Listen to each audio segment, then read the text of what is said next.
how was Christmas? How was the holidays for with you and everything? We're so used to seeing you so much. Was it nice to kind of take some time out and relax a little bit?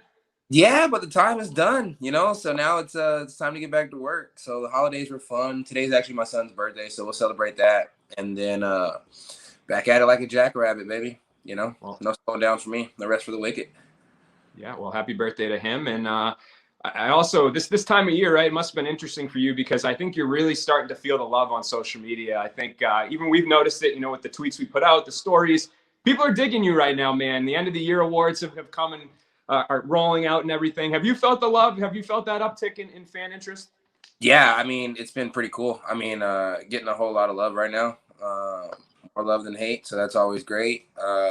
Yeah, I'm digging it. Everything about it's been pretty fantastic. The awards, the awards are pretty nice. So that's pretty cool to get the little the credit here and there.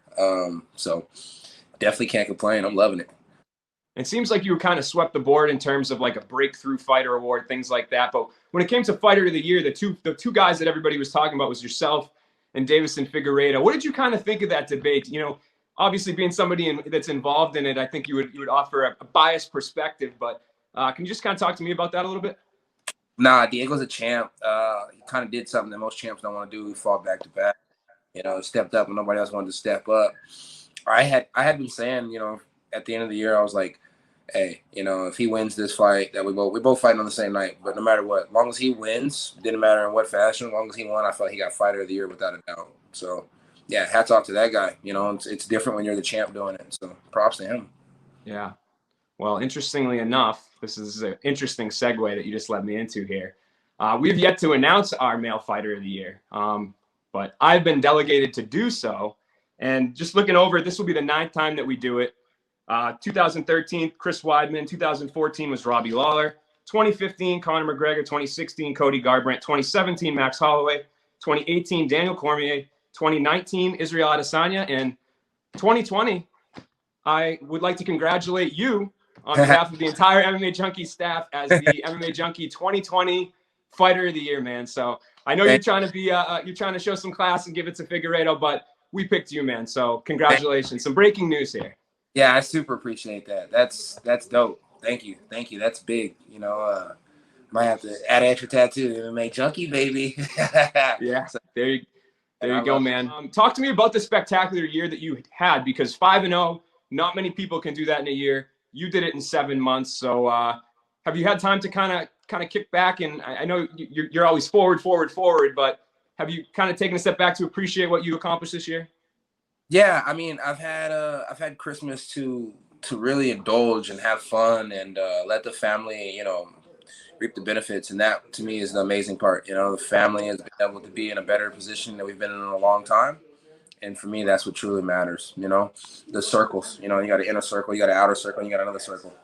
Every circle's starting to eat, and that feels good. So I'm tremendously happy about what last year brought. And now that it's a new year, that's in the past, and I'm focused on making sure 2021 is bigger and better. And it's like anytime they give me a chance to eat, I'm gonna eat. Yeah, and that's kind of the motto going into 2021 here. And I saw before we get to the fight that you've been booked for, I know that you kind of threw your name in the hat there for the Leon Edwards fallout. The Hamza Chimaev fallout of the Leon Edwards fight. Was that something that you were definitely in for, that you wanted, and it just didn't come to fruition? Yeah, I had a feeling if I did it, I would probably not hit 170 pounds right on the money. But I figured I'd get close, and I figured it was a reason to actually cut weight. It's like I walk around at 194, 196 pounds. I'm not a heavy guy. I don't need to be a heavy guy to fight. Finally, for once, I kind of feel like I would have been the quote-unquote bigger guy. So that would have been cool, but didn't happen. Would have been nice though, but for sure I would have taken that fight. Leon Edwards, it's a marvelous test right there. He's on a good win streak. He's a great fighter. Man, the guy's he's a great athlete. It'd have been fun to try that puzzle out. And it's all puzzles at the end of the day. Game of chess. I like chess. So to figure out what they're gonna do, that would have been fun. And you didn't get that fight, but you did get Derek Brunson, which I know was a matchup that interested you too. But it seemed like the timeline was the thing that kind of bothered you, right? Kind of irked you a little bit. You wanted to fight sooner than March, right? Yeah, I mean, I'm healthy. As soon as they came back to the Apex, I figured that would have been great. But if the boss wants March, I'll take March. If anything happens in between time and they need somebody to step up and do something, I'll do that, and I'll still do Brunson in March. Um, I just hate that Brunson's my first main event. It's like I don't feel like. I mean, the storyline's good. It's cool. Everything's amazing there. I'm having fun with him online. He's kind of making me enjoy that it is him. But at the same time, Brunson, it's like people call him the gatekeeper. He's another year older. It was just his birthday. This, that, et cetera, et cetera, et cetera. And it's like, beat Brunson. There's going to be 1,000 excuses for why you beat Brunson too. So it's like main event against somebody with no excuses. That would have been amazing. Main event beating Brunson, and there's going to be 1,000 excuses once I beat him. Ooh, cool. At least I get the done, so that's gonna be dope. Yeah, and first main event. So it's nice that you do get that main event after the cancellation in December. 5 rounds. How are you feeling going into your first 5-round UFC fight? Man, if I can time his favorite combo right, it might not even be 5 rounds. So I'm definitely preparing for 5, but we'll see how it goes. And I got plenty of time to prepare, so I should be more than great. But I got a sequence. If I slip his jab, roll his overhand, and then hit him with a good hip thrust while we take down, I'll knock him out with my my cojones, and that right there, boy, that'd be a knockout. That'd be a knockout for the centuries. Yeah, that would probably be the 2021 MMA Junkie knockout of the year. So you're already lining yourself up for that. And what do you think stylistically? Like, I think when Derek Brunson, people think he's got good wrestling, and then he also gets really wild on the feet at times. So I guess what are you kind of expecting to see out of him when you guys get in there? I expect to see an emotional, head forward, lunging attacks. I expect for him to shoot like his life depends on it. I expect him to do exactly what I said. I expect him to throw jab, overhand, lean his head forward when he throws the overhand, and then shoot for a takedown. So he says I can't wrestle. So I can't wrestle. So we'll see. When that night comes, I just pray that he doesn't try and hump for full 25 minutes. Just give me 5 minutes of striking, Brunson. 5 minutes. 5 minutes. That's all I ask for. You give me 5 minutes of striking, I'll give you 20 minutes of humping. There you go, man. And matchup, like, you're in the top 10 now. You're ranked number 10 in the UFC. He's 7, I believe. So, I mean, could you theoretically be like two fights away from a title shot? Do you feel like if you get through him, it kind of lines you up for maybe a title eliminator of sorts?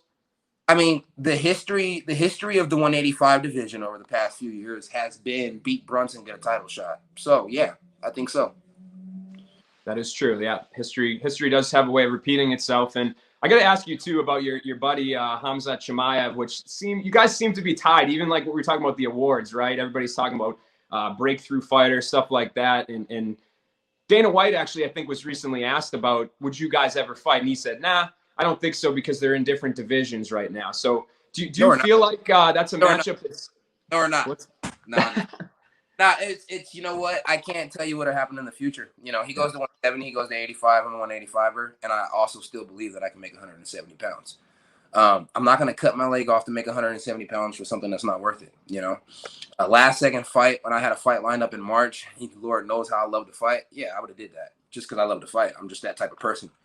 Will it happen one day? He keeps winning. I keep winning. I guess we have no choice, right? It's very true. And just pulling out the crystal ball one more time. You're 2021. You talked about how you wanted to keep the momentum rolling. What do you see yourself accomplishing this year? What's kind of the goals you're setting? And if we talk a year from now, what kind of reflection do you think we'll have on 2021 for Kevin Holland? If we talk a year from now, right now, I'll tell you right now, like, man, 5-round fights. It's a long time to be fighting. I got a feeling a year from now, all my fights will be 5-round fights. It'll never be a such thing as I get to go 3 rounds again. And I have to accept that. And I'm willing to accept that. And I'm cool with that, I'm also willing to accept that some of the things I like to do on a day-to-day basis, I won't be able to do anymore. I got to be a good boy. I got to be a little bit more of a role model. I don't want to be a role model, but, maybe I got to step it up a little bit. So a year from now, I guess you can say we expect that from me. As far as everything else goes, a whole lot of right hands down people's throats. For sure. Awesome, man. And with the frequency that you fight, I mean, it's not out of the picture that you could be fighting for a title at some point this year. I know people enjoyed your jabber with Israel Adesanya. Do you think that's a fight that could happen this year? I'm in a weight class. He's in a different weight class. If I keep winning and he keeps winning, anything can happen. That boy can always get the smoke. Any day of the week, any time of the year, any weight class, heavyweight, light heavyweight, middleweight. Shit, he could shave his titty back off and come to middleweight. That'd be nice. But we can get the smoke. I got you, man. Well, congrats again on the MMA Junkie Award. I'm honored to have been able to be the guy to break the news. So I think it's dope, bro. Thank you. I appreciate it. Yep, of course, man. Well, we'll be talking. I appreciate it. Enjoy your tattoo session, and good luck with everything, Kevin. All right, boss. Thanks, man. I appreciate it.